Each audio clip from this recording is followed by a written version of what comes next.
Eric Clapton, the legendary guitarist known to millions as Slowhand, has had a musical journey that has taken him from the blues clubs of London to the biggest stages in the world.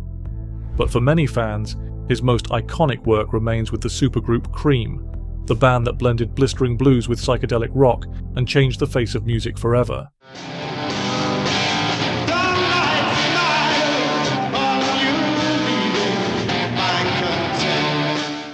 While it's been decades since the group's dramatic split, the songs they created together still reverberate.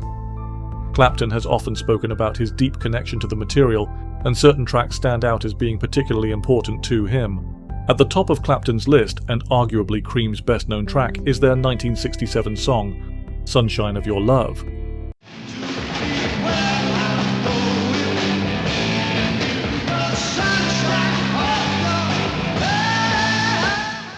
It's the track with that monster riff, the one that's impossible not to air guitar to.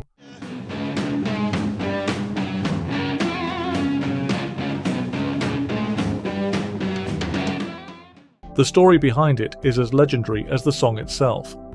The idea for the riff came to bassist Jack Bruce after he attended a Jimi Hendrix gig. When he presented it to the band, Clapton was apparently hesitant, but the simple driving melody quickly took hold. In the early hours of a long and unsuccessful night of writing, Bruce and lyricist Pete Brown were struggling to come up with any lyrics. We were sitting there in Bracknell Gardens, and it was like 5 o'clock in the morning. We'd been writing all the time for hours and hours and hours and hours, and we were really getting fed up with each other as well. And then suddenly Jack, in desperation, grabbed his double bass. I still remember, this is actually true, I mean, he actually did this. He grabbed his old double bass, you know, and said, "What about this?" and played this riff. And I looked out the window, and it's getting light, you know, so it's getting near dawn. Getting near dawn. Lights moving tired eyes. Soon be with you, my love. Give you my notes of pride. Clapton's iconic solo on the track is a masterclass in tone and phrasing, a sound that came to be known as his woman tone. Characteristic of your particular playing is a kind of whining noise usually described as woman tone. Yeah, let me turn this thing off.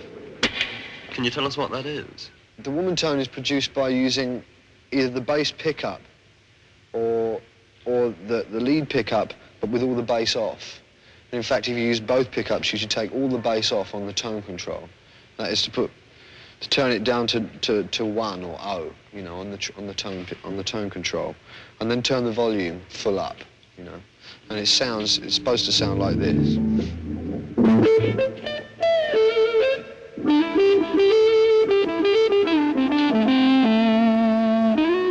It's a distorted, sustained sound that sounds almost vocal. Sunshine of Your Love had just come out, and every single band did Sunshine of Your Love. Not one band could get it right. He once said that the riff was an homage to the blues, but the entire song, from its powerful rhythm to its soaring lead guitar, became a creative high point for the band. It's a song that he has revisited countless times throughout his career, a testament to its enduring power and his deep affection for the tune that became one of the band's biggest hits. It's a song that perfectly captures the psychedelic spirit of the late 60s, and it's one he seems to enjoy playing just as much today as he did back then.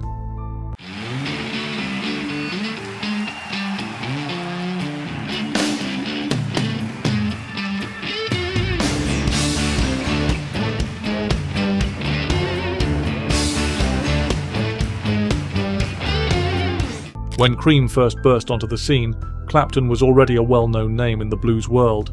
He had a deep respect for the masters, and his devotion to the music was unwavering. This is perhaps best exemplified by his take on Robert Johnson's blues standard Crossroads. I went to the crossroads, fell down on my knees. The original was a stark, acoustic Delta blues track, but Cream's version was something else entirely. It was a full-throttle electric rock and roll reworking that introduced a whole new generation to Johnson's haunting tale of a deal with the devil.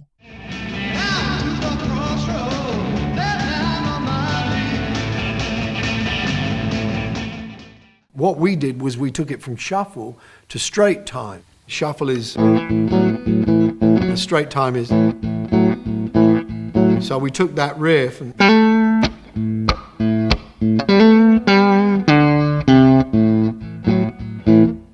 then just wrote the song over that. Clapton's performance on the live version of this song, particularly the one captured on the album Wheels of Fire, is a moment of pure magic. His solo is often regarded as one of the best ever recorded, a flurry of notes that somehow manages to be both technically brilliant and emotionally raw.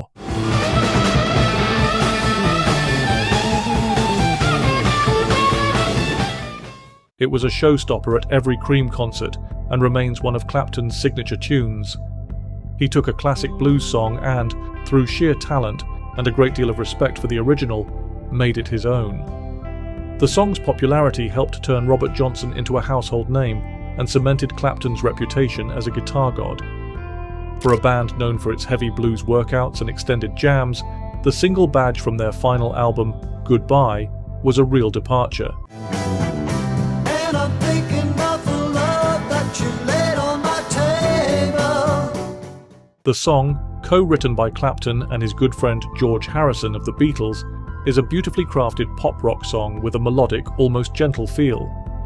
The story behind the title is almost as interesting as the song itself. Apparently the word badge was a typo in the original manuscript. This track is important for a few reasons. Firstly, it showed a different side to Clapton's musical sensibilities, a move towards the more commercially accessible sound that would define much of his later solo career. Secondly, it features a distinctive arpeggiated guitar riff and a beautiful Leslie speaker effect, giving the song a unique texture.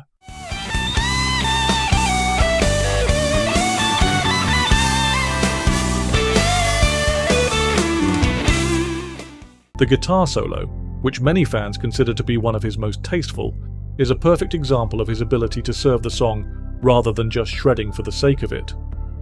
While Cream was known for its more complex and experimental side, Badge proved that they could also write a cracking, memorable single that would go on to be a major hit and a fan favourite. When Cream released their album Disraeli Gears, it was a pivotal moment in rock history. The band leaned heavily into the psychedelic sounds of the era, and a key track on that album that still stands out today is Tales of Brave Ulysses.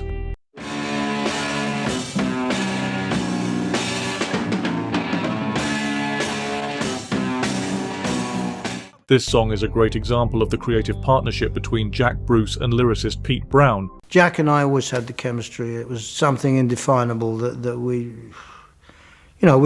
would fight, but at the same time, the artistic chemistry somehow was absolutely fated. But it's also notable for being where Clapton first made use of the wah-wah pedal. I have to kick this to start it. Could you play some and explain how it's done?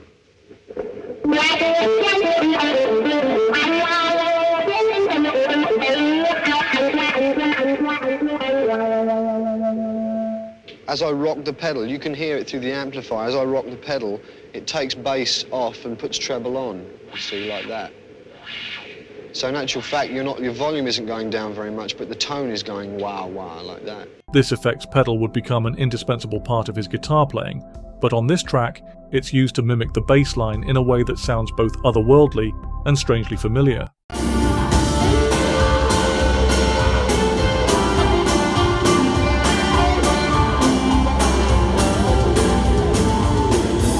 The song itself is an imaginative retelling of the Greek epic poem, The Odyssey, and its lyrical depth and musical creativity were ahead of their time.